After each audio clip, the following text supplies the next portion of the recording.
आज आपण खीर बनवणार आहोत. तुम्हाला आवडते का खीर? सगळ्यांची फेवरेट असते. तुम्हीच असं नाही की त्याला आवडत नाही. आमच्या पिऊला तर खूप आवडते, खूप जास्त.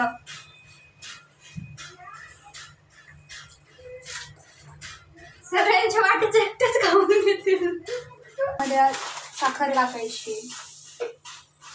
किती टाकायची? गोड तुम्हाला जितकं गोड खायचं त्या प्रमाणात पहा. साखर टाकल्यानंतर त्यामध्ये थोडस असं टाका तो. आता चला पुढची रेसिपी पहा. या इकडे जवळ.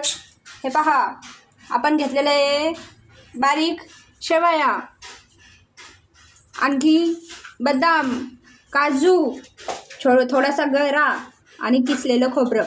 एवढं सगळं घेतलेलं आहे. तुम्ही वाटलं तर ते हे सगळं आता आपण परतवून घेणार आहे थोडंसं तुपामध्ये. छान मी तुम्हाला दाखवते. तुम्ही याच्यामध्ये पिस्ता पण टाकू शकता आणि वाटलं तर मनुके वगैरे ते पण टाकू शकता. तुम्हाला जसे ड्राय फ्रूट्स आवडतात ना ते सगळं टाकू शकता तुम्ही तुमच्या आवडीनुसार. आणि कापत बसूस तर ही टेक्निक पहा, एकदम फास्ट होतं. यूज करा तुम्ही पण, फास्ट होतं एकदम.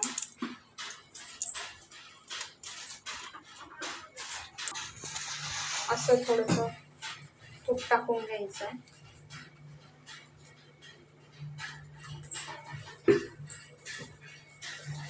त्यामध्ये ड्रायफ्रूट्स टाकायचे.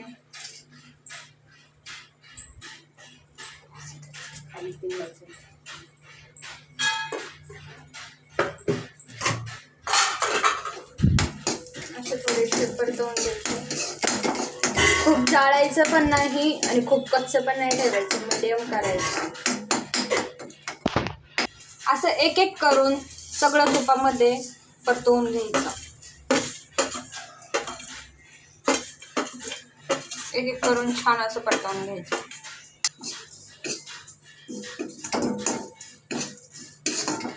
हे पहा, असं मीडियम थोडंसं रेड होईपर्यंत परतवून घ्यायचं. कमी गॅसवरच परतायचं, नाही तर खूप जळतं. मग ते जळलं ना आपली खीर अशी जळकट लागेल. काळजी घ्यायची, खीर आपली फुटली पण नाही पाहिजे.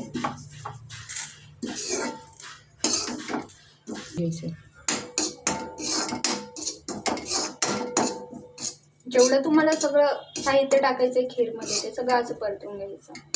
तुम्ही सगळी खीर बनवून झाल्याच्या नंतर लास्टला त्यामध्ये सुक्या गुलाबाच्या पाकळ्या आणि केसर पण टाकू शकता. हे पहा, अशा प्रमाणे आपण थोडंसं असं परतवून घेतलेलं आहे. हे पहा, एकदम छान असं. आता हे असंच ठेवूया आपलं दूध घट्ट होईपर्यंत. दूध आपलं असं उकळून घेतलेलं आहे छानपैकी. यामध्ये आपण एक एक करून हे सगळं टाकायचं. बदाम, काजू, तुमच्याकडे पिस्ता वगैरे, माझ्याकडे अवेलेबल नव्हतं म्हणून मी नाही टाकलं. तुमच्याकडे जेवढे ड्रायफ्रूट्स अवेलेबल आहेत तुम्ही टाकू शकता. मखाने वगैरे नाही टाकायचे हां, फक्त बदाम, काजू, पिस्ता, ब्लॅक मनुके वगैरे एवढंच टाकायचं. आता हे पहा, आपण सगळं टाकून घेऊया, मग तुम्हाला दाखवते मी खीर कशी दिसते.